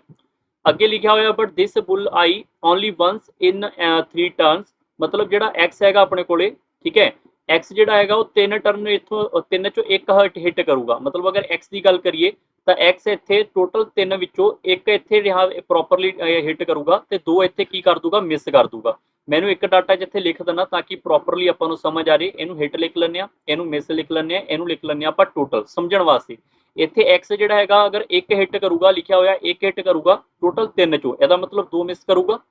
हुण अगर गल करिए आपां वाई दी, तो वाई कहता हिट करूगा इत्थे अल्टरनेटिव, अल्टरनेटिव मतलब एक हिट करूगा तो एक मिस करूगा, तो वाई दे टोटल 2 चांस बनणगे। हुण लिखिया होया अपने कोले वाई जिहड़ा हैगा 75 इत्थे टाइम की करदा, मिस करदा। हुण सिंपल जी कहानी है, अगर वाई इत्थे 75 मिस करूगा तो 75 ही हिट करूगा, तो टोटल कितना हो जाऊगा। अगर एक की वैल्यू 75 आ तो 2 की वैल्यू 150 हो जाऊगी, मतलब वाई की वैल्यू कितनी आऊगी अपने कोले 150। अगर वाई अपने कोले इत्थे 5 की वैल्यू 150 वा, जो कि इहदा 30 का मल्टीपल आ, तो इत्थे भी आपां 30 का मल्टीप्लाई करांगे तो 7 का 30 मल्टीप्लाई करांगे, ये अपने कोले 210 लैके आऊगा। एक्स अपने कोले 210 टर्न लैके आऊगा। मतलब ये हो गया कि 3 की वैल्यू जिहड़ी आ वो अपने कोले इत्थे 210 गिवन आ। अगर 3 की वैल्यू 210 गिवन आ, जो कि इहदा 70 मल्टीपल आ, तो हिट किन्ने करूगा ये, एक्स अपने कोले 1 आ, तो अगर 3 की वैल्यू 210 हैगी आ, तो 1 की वैल्यू कितनी होगी 70, तो 70 हिट करूगा। इसका ऑप्शन क्या होगा, B option, clear. Next question ऊपर चलते हैं 20 ऊपर। How many natural number having at most 5 digit have the sum of their digit as at most 6। ज्यादा तो ज्यादा सम आप 6 लैके आना, ज्यादा तो ज्यादा 6 सम लैके आने का मतलब सम 6 भी आ सकता, 5 भी आ सकता, 4 3 2 1 भी आ सकता, ठीक है। तो डिजिट किन्ने अपने को इत्थे 5 लिखे हुए हैं। ਹੁਣ ਜਦੋਂ ਵੀ ਇਹ ਆਪਾਂ ਨੰਬਰ ਕੱਢਣੇ ਹੋਣਗੇ ਤਾਂ ਫਾਰਮੂਲਾ ਯਾਦ ਕਰਨਾ ਸਾਰਿਆਂ ਨੇ। ਫਾਰਮੂਲਾ ਹੁੰਦਾ ਆਪਣੇ ਕੋਲੇ m plus n minus 1 c n minus 1। ਹੁਣ ਜਦੋਂ ਮੋਸਟ 6 ਲਿਖਿਆ ਹੋਇਆ ਜਾਂ ਤਾਂ ਇਹ ਸਮ ਲਿਆ ਕੰਡੀਸ਼ਨ ਲੈ ਕੇ ਇਹ ਜਾਂ ਫਿਰ ਇਹ ਜਾਂ ਫਿਰ ਅੱਗੇ ਵਾਲੀਆਂ। ਜਿਹੜਾ ਆਪਣੇ ਕੋਲੇ m ਹੋਊਗਾ, m ਹੁੰਦਾ ਆਪਣੇ ਕੋਲੇ ਹਮੇਸ਼ਾ ਸਮ, ਜਿਹੜਾ ਆਪਣੇ ਕੋਲੇ n ਹੁੰਦਾ ਮੇਰੇ ਕੋਲੇ ਡਿਜਿਟ। ਤਾਂ ਡਿਜਿਟ ਤਾਂ 5 ਹੀ ਨੇ ਹਰ ਕੁਐਸਚਨ 'ਚ, ਇਹ ਥੋੜਾ ਚੇਂਜ ਹੋ ਜਾਣੇ ਆ, ਬਟ ਆਪਣੇ ਜਿਹੜੇ ਆ ਸਮ ਨੇ ਇਹ ਚੇਂਜ ਹੋ ਜਾਣਾ। ਪਹਿਲਾਂ ਅगर m ਨੂੰ ਮੈਂ ਇੱਥੇ 6 ਲਿਖੂੰਗਾ ਤੇ n ਨੂੰ अगर 5 लिखांगे, 6 ਤੇ 5 11, 11 ਚੋਂ 1 ਕਢਾਵਾਂਗੇ 10, ਤਾਂ ਆਪਣੇ ਕੋਲੇ ਆ ਜਾਊਗਾ 10 c। ਆਪਣੇ ਕੋਲੇ ਫਿਰ ਇੱਥੇ ਕਿੰਨਾ ਲਿਖਾਂਗੇ, ਡਿਜਿਟ 5, ਕਿਉਂਕਿ ਡਿਜਿਟ 5 ਆ, 5 ਚੋਂ 1 ਘਟਾਵਾਂਗੇ 4, ਕਲੀਅਰ। ਫਿਰ ਅੱਗੇ ਆਪਾਂ ਫਿਰ ਅਗਰ 5 ਨੂੰ ਲਿਖਾਂਗੇ ਇੱਥੇ 5 ਇਹ ਤੇ 5 ਇਹ, 5 ਤੇ 5 10 ਤੇ 1 ਘਟਾਵਾਂਗੇ 9, ਤਾਂ ਫਿਰ ਆ ਜਾਊਗਾ 9c4। ਇਦਾਂ ਹੀ ਅੱਗੇ ਵਾਲਾ ਸੋਲਵ ਕਰੋਗੇ, ਇਹ ਆ ਜਾਊਗਾ 8c4। ਫਿਰ ਅੱਗੇ ਵਾਲਾ ਸੋਲਵ ਕਰਾਂਗੇ 7c4। ਫਿਰ ਅੱਗੇ ਵਾਲਾ ਸੋਲਵ ਕਰੋਗੇ ਇੱਥੇ ਆ ਜਾਊਗਾ 6c4। ਫਿਰ ਲਾਸਟ ਵਾਲਾ ਆ ਜਾਊਗਾ ਇੱਥੇ 5c4। ਅੱਗੇ 4 4 ਨਹੀਂ ਕਰ ਸਕਦੇ ਇੱਥੇ, ਕਿਉਂਕਿ ਉਹ ਕੱਟ ਕੇ ਆਪਣਾ 1 ਆਊਗਾ, ਤਾਂ 1 ਆਪਣਾ ਸਮ ਨਹੀਂ ਆਊਗਾ, 1 ਆਪਣੀ ਕੰਡੀਸ਼ਨ ਨਹੀਂ ਆਊਗੀ, ਇਦਾਂ ਦੇ ਨੰਬਰ ਨਹੀਂ ਆਣਗੇ, ਠੀਕ ਹੈ। ਅੱਗੇ ਜਾਣ ਤੋਂ ਪਹਿਲਾਂ ਆਪਾਂ ਇਹਨੂੰ ਸਿੰਪਲੀਫਾਈ ਕਰ ਲੈਂਦੇ ਹਾਂ। ਸਿੰਪਲੀਫਾਈ ਲਈ ਤੁਹਾਨੂੰ ਇੱਕ ਫਾਰਮੂਲਾ ਆਣਾ ਚਾਹੀਦਾ। ਫਾਰਮੂਲਾ ਮੈਂ ਇੱਕ ਦਾ ਸੋਲਵ ਕਰਵਾਉਂਗਾ, ਬਾਕੀ ਸਾਰੇ ਤੁਸੀਂ ਆਪ ਸੋਲਵ ਕਰ ਲੈਣੇ ਆ। ਜਿਵੇਂ ਆਪਣੇ ਕੋਲੇ ਇੱਥੇ ਲਿਖਿਆ ਹੋਇਆ ਸੀਗਾ 10c4, ਇਹਦਾ ਫਾਰਮੂਲਾ ਕੀ ਹੁੰਦਾ ਆਪਣੇ ਕੋਲੇ, 10 ਦਾ ਫੈਕਟੋਰੀਅਲ ਡਿਵਾਈਡ ਬਾਈ 10 ਮਾਈਨਸ 4 ਦਾ ਫੈਕਟੋਰੀਅਲ ਮਲਟੀਪਲਾਈ ਬਾਈ 4 ਦਾ ਫੈਕਟੋਰੀਅਲ। 10 ਦਾ ਫੈਕਟੋਰੀਅਲ ਕੀ ਹੁੰਦਾ ਆਪਣੇ ਕੋਲੇ, 10 multiply by 9 multiply by 8 multiply by 7 multiply by 6 5 4 पूरा, तो 6 का फैक्टोरियल ही लिख लेंगे आप, ठीक है। इधर आप माइनस करांगे तो 6 का फैक्टोरियल ते 4 का फैक्टोरियल हो जाता 4 3 2 1, 6 ਦੇ ਨਾਲ 6 ਕੱਟਿਆ ਗਿਆ। ਹੁਣ ਆਪਾਂ ਇਹ ਚੀਜ਼ ਨੂੰ ਡਾਇਰੈਕਟ ਸਮਝਦੇ ਹਾਂ, ਇਹ ਆਪਾਂ ਬਾਅਦ ਚ ਦੇਖਾਂਗੇ ਕੀ ਲਿਖਿਆ ਆਪਾਂ। ਹੁਣ ਆਪਾਂ ਡਾਇਰੈਕਟ ਦੇਖ ਰਹੇ ਹਾਂ ਕਿ 10 ਨੂੰ 4 ਵਾਰ ਡਿਕਰੀਜ਼ ਕਰੋ, 10 9 8 7 4 ਵਾਰ ਲਿਖਤਾ, ਮਲਟੀਪਲਾਈ ਕਰ ਦੋ ਤੇ ਡਿਨੋਮੀਨੇਟਰ ਚ ਉਹੀ 4 ਨੂੰ ਵੀ 4 ਵਾਰ ਡਿਕਰੀਜ਼ ਕਰ ਦੋ, 4 3 2 1, ਇਹਨਾਂ ਨੂੰ ਮਲਟੀਪਲਾਈ ਕਰਤਾ। ਚੈੱਕ ਕਰ ਲਓ ਆਪਣਾ ਆंसर ਬਿਲਕੁਲ ਸੇਮ ਆਊਗਾ। मतलब ਇਹਦਾ ਡਾਇਰੈਕਟ ਲਿਖਣ ਦਾ ਅਪਰੋਚ ਆਪਣੇ ਕੋਲੇ ਆ ਗਿਆ ਬਿਨਾ ਫਾਰਮੂਲੇ ਤੋਂ। ਇਹ ਫਾਰਮੂਲਾ ਹੀ ਆ, ਵੈਸੇ ਤਾਂ ਇਹ ਕੱਟਿਆ ਜਾਂਦਾ, ਆਪਾਂ ਬਾਰ-ਬਾਰ ਨਹੀਂ ਲਿਖਣਾ ਹੈ, ਠੀਕ ਹੈ। ਹੁਣ ਜਦੋਂ ਤੁਸੀਂ ਇਹਨੂੰ ਲਿਖੋਗੇ ਇੱਥੇ ਇੱਥੇ ਇੱਕ ਵਾਲੇ ਨੂੰ ਲਿਖੋਗੇ, ਇਹਨੂੰ ਸਿੰਪਲੀਫਾਈ ਕਰੋਗੇ 210 ਆਊਗਾ ਇਹੀ ਤਰੀਕੇ ਨਾਲ, ਬਾਕੀਆਂ ਨੂੰ ਵੀ ਸਿੰਪਲੀਫਾਈ ਕਰੋਗੇ, ਸਾਰਿਆਂ ਨੂੰ ਐਡ ਕਰੋਗੇ ਤਾਂ ਤੁਹਾਡਾ ਆंसर ਆ ਜਾਊਗਾ 461। ਆਪਸ਼ਨ ਨੰਬਰ ਏ ਇਹਦਾ ਬਿਲਕੁਲ ਸਹੀ ਹੋਊਗਾ। क्वेश्चन नंबर नेक्स्ट 21 ऊपर चलते हैं।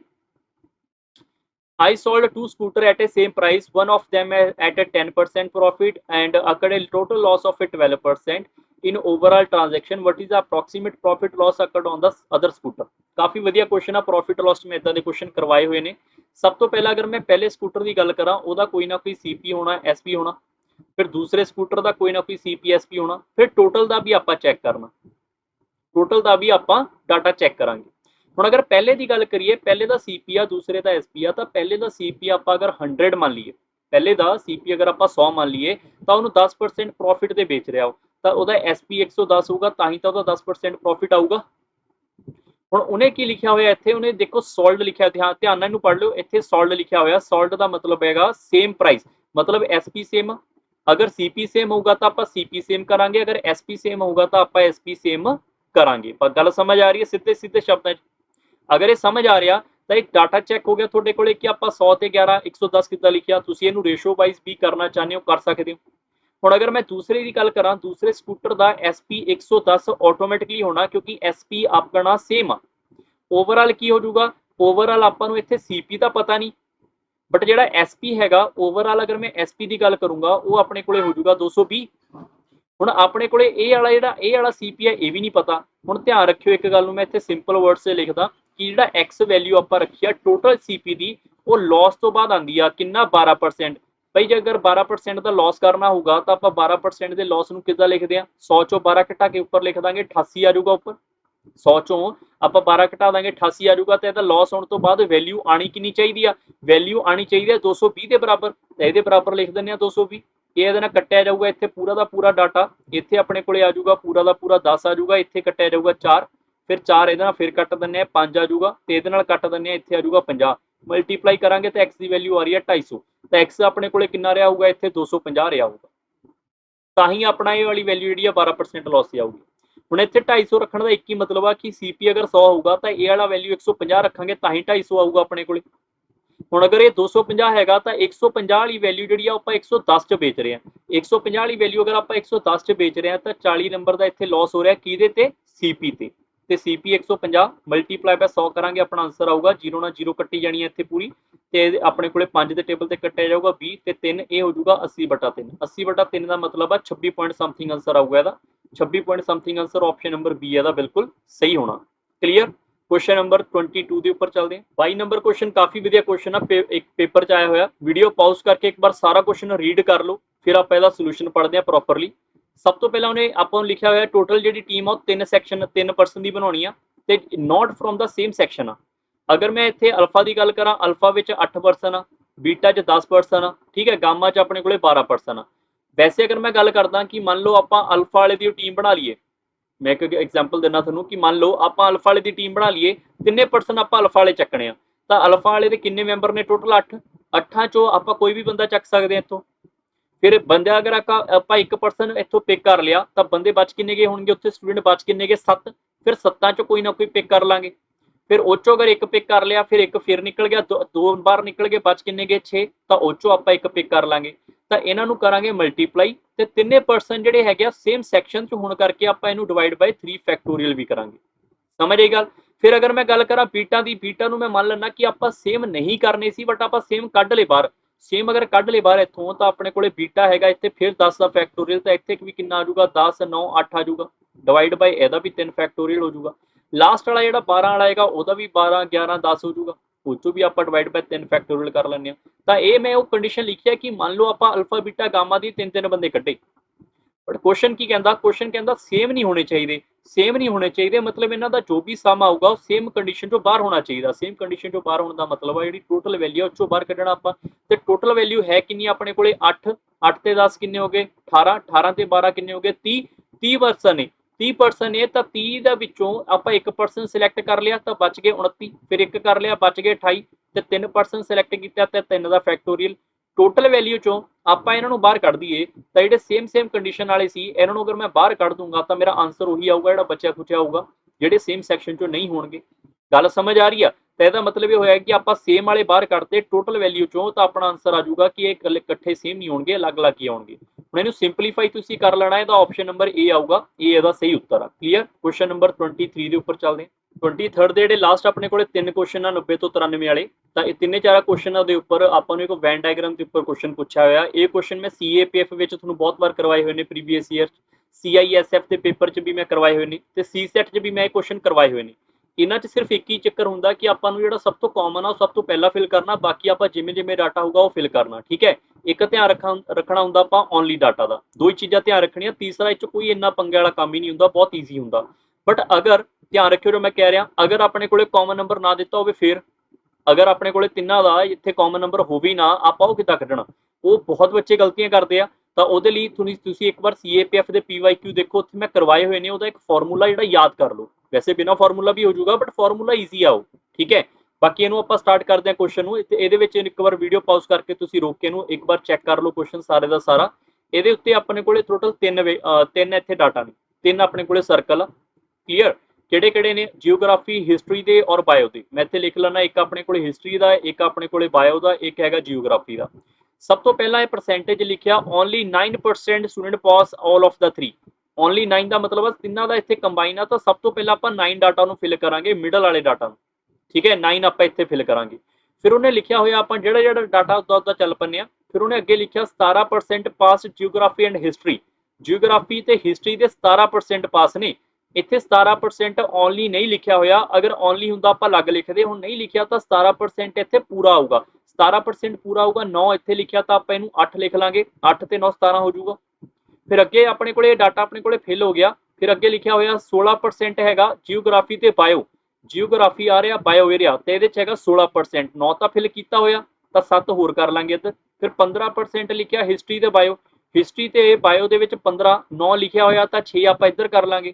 ਕਲੀਅਰ? ਉਸ ਤੋਂ ਬਾਅਦ ਆਪਾਂ ਟੋਟਲ ਆਪਾਂ ਚੈੱਕ ਕਰ ਲਾਂਗੇ ਸਮਰੀ ਜਿਹੜੀ ਆ ਉਹ ਆਪਣੇ ਕੋਲੇ 52 ਹੈਗਾ ਜਿਓਗ੍ਰਾਫੀ ਵਾਲੇ।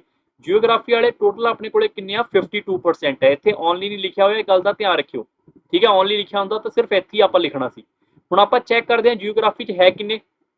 ਜਿਓਗ੍ਰਾਫੀ ਵਾਲੇ ਕਿੰਨੇ ਆ ਆਪਣੇ ਕੋਲੇ? 8 ਤੇ 9 ਕਿੰਨੇ ਹੋ ਗਏ? 17। 17 ਤੇ 7 ਹੋ ਗਏ ਆਪਣੇ ਕੋਲੇ 24। 24 ਆਪਾਂ ਇੱਥੋਂ ਮਾਈਨਸ ਕਰ ਲਾਂਗੇ ਤਾਂ 28 ਬਚ ਗਿਆ, ਤਾਂ 28 ਜਿਓਗ੍ਰਾਫੀ ਵਾਲੇ ਹੋਣਗੇ। ਫਿਰ ਆਪਾਂ ਚੈੱਕ ਕਰ ਲੈਂਦੇ ਹਾਂ ਆਪਣੇ ਕੋਲੇ 49 ਜਿਹੜੇ ਨੇ ਉਹ ਹਿਸਟਰੀ ਦੇ ਨੇ। ਹਿਸਟਰੀ 'ਚ ਟੋਟਲ ਹੈਗੇ ਇੱਥੇ 49, ਜਿਹਦੇ ਚੋਂ 17 ਤੇ 6 ਕਿੰਨਾ ਹੋ ਗਿਆ? 23। 23 ਆਪਾਂ ਮਾਈਨਸ ਕਰ ਲਾਂਗੇ ਤਾਂ ਆਪਣੇ ਕੋਲੇ 26 ਡਾਟਾ ਬਚ ਜੂਗਾ ਇੱਥੇ ਹਿਸਟਰੀ ਦਾ। ਫਿਰ ਹੈਗਾ ਬਾਇਓ। ਬਾਇਓ ਵਾਲੇ ਕਿੰਨੇ ਨੇ ਟੋਟਲ? ਆਪਣੇ ਕੋਲੇ 38। 38 ਵਿੱਚੋਂ ਇੱਥੇ ਹੋ ਗਿਆ ਆਪਣੇ ਕੋਲੇ 9 ਤੇ 6 15, 15 ਤੇ 7 22, ਤਾਂ 22 ਚੋਂ ਮਾਈਨਸ ਕਰ ਲਾਂਗੇ ਤਾਂ ਇਹ ਵੀ ਆਪਣੇ ਕੋਲੇ ਕਿੰਨਾ ਆ ਰਿਹਾ? ਸੌਰੀ 26 ਨਹੀਂ 16 ਆ ਰਿਹਾ ਹੈ, ਠੀਕ ਹੈ। ਇਹ ਆਪਣੇ ਕੋਲੇ 16 ਆ ਜਾਊਗਾ।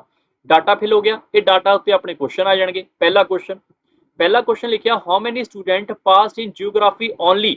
ਜਿਓਗ੍ਰਾਫੀ ਓਨਲੀ ਚ ਕਿੰਨੇ ਬੱਚੇ ਪਾਸ ਹੋਇਆ ਉਹ ਚੈੱਕ ਕਰਨਾ। ਤਾਂ ਆਪਾਂ ਚੈੱਕ ਕਰਦੇ ਹਾਂ ਜਿਓਗ੍ਰਾਫੀ ਓਨਲੀ ਵਾਲੇ ਕਿੰਨੇ ਆ। ਜਿਓਗ੍ਰਾਫੀ ਓਨਲੀ ਵਾਲੇ ਹੈਗੇ ਇੱਥੇ 28%, ਬਟ ਇੱਥੇ ਟੋਟਲ ਨੰਬਰ ਕਿੰਨਾ ਆਪਣੇ ਕੋਲੇ? Number of the student who took the exam is 300। ਤਾਂ 300 ਦਾ 28% ਕੱਢਣਾ ਸੀ ਆਪਾਂ, ਤਾਂ 300 ਦਾ 28% ਕੱਢਾਂਗੇ ਤਾਂ 28% ਇਹਨੂੰ ਸਿੰਪਲੀਫਾਈ ਕਰਾਂਗੇ, 28 ਗੁਣਾ 3 ਕਰਾਂਗੇ 84। ਇਹਦਾ ਆਨਸਰ ਕੀ ਆਊਗਾ? B option.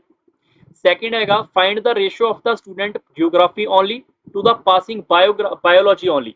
Geography only, geography ਵਾਲੇ ਓਨਲੀ ਕਿੰਨੇ ਆਪਣੇ ਕੋਲੇ ਇੱਥੇ? 28। ਬਾਇਓ ਵਾਲੇ ਓਨਲੀ ਕਿੰਨੇ ਆਪਣੇ ਕੋਲੇ? 16।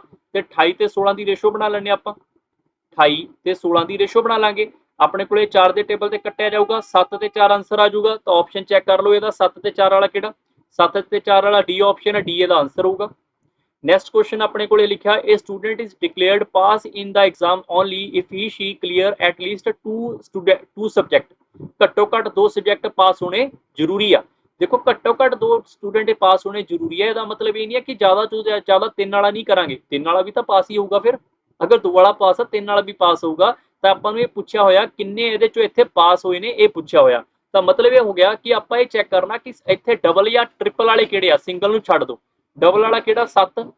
7 ਤੇ 8 ਕਿੰਨਾ ਹੋ ਗਿਆ? 15। 15 ਤੇ 6 ਕਿੰਨਾ ਹੋ ਗਿਆ ਮੇਰੇ ਕੋਲੇ ਇੱਥੇ? 21। 21 ਤੇ 9 ਕਿੰਨਾ ਹੋ ਗਿਆ? 30। ਤੇ ਆਪਾਂ ਡਬਲ ਵਾਲੇ ਤੇ ਟ੍ਰਿਪਲ ਵਾਲੇ ਚੈੱਕ ਕਰਾਂਗੇ, ਉਹ ਆ ਜਾਊਗਾ ਮੇਰੇ ਕੋਲੇ ਇੱਥੇ ਟੋਟਲ 30%। 30% ਤਾਂ ਟੋਟਲ ਸਟੂਡੈਂਟ ਕਿੰਨੇ ਆ? 300। 300 ਦਾ 30% ਸੋਲਵ ਕਰਾਂਗੇ ਤਾਂ ਆਨਸਰ ਆ ਜਾਊਗਾ 90। 90 ਇਹਦਾ ਸਹੀ ਉੱਤਰ option number B. Next question ਆ, what is the ratio of the student who passed in exactly 1 to the exactly 2। Exactly 1 ਵਾਲੇ ਕਿੰਨੇ ਆਪਾਂ ਚੈੱਕ ਕਰ ਲੈਂਦੇ ਆ। 28 16 ਤੇ 28 ਤੇ 16 ਕਿੰਨੇ ਹੋ ਜਾਣਗੇ ਆਪਣੇ ਕੋਲੇ? 4 ਇੱਧਰ ਦੇ ਦਾਂਗੇ, 34 44। 44 ਤੇ 26 70।